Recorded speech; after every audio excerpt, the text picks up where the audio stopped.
दोस्तों आज हम जानते हैं कि उस्मानियों की बेमिसल व बेनज़ीर आदत, जिसे सुनकर यकीनन आप महसूस होंगे। कहवा और पानी।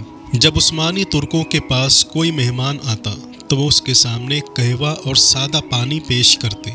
अगर मेहमान पानी की तरफ हाथ बढ़ाता तो वो समझ जाते कि मेहमान को खाने की तलब है, तो फिर वो बेहतरीन खाने का इंतज़ाम करते। और अगर वो कहवा की तरफ हाथ बढ़ाता तो वो जान लेते कि मेहमान को खाने की हाजत नहीं है। नंबर 2, घर के बाहर फूल। अगर किसी घर के बाहर पीले रंग के फूल रखे नजर आते तो उसका मतलब होता कि इस घर में मरीज मौजूद है। आप इस मरीज की वजह से घर के बाहर शोर शराबा न करें और इयादत को आ सकते हैं। और अगर घर के बाहर सुर्ख फूल रखे होते तो ये इशारा होता कि घर में बालिग लड़की है, लिहाजा घर के आसपास बाजारी जुमले न बोले जाएं। और अगर आप पैगाम निकाह लाना चाहते हैं तो खुशामदीद। नंबर 3, हथौड़ा। घर के बाहर 2 किस्म के डोर बेल घंटी नुमा हथौड़े रखे होते, एक बड़ा और एक छोटा।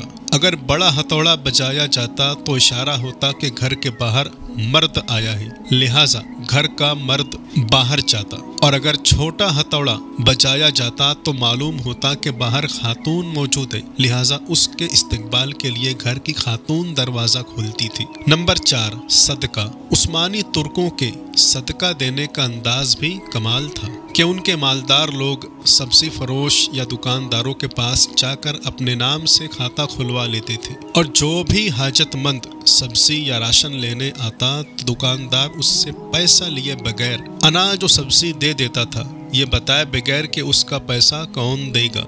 कुछ वक्त बाद वो मालदार पैसा अदा करके खाता साफ करवा देता।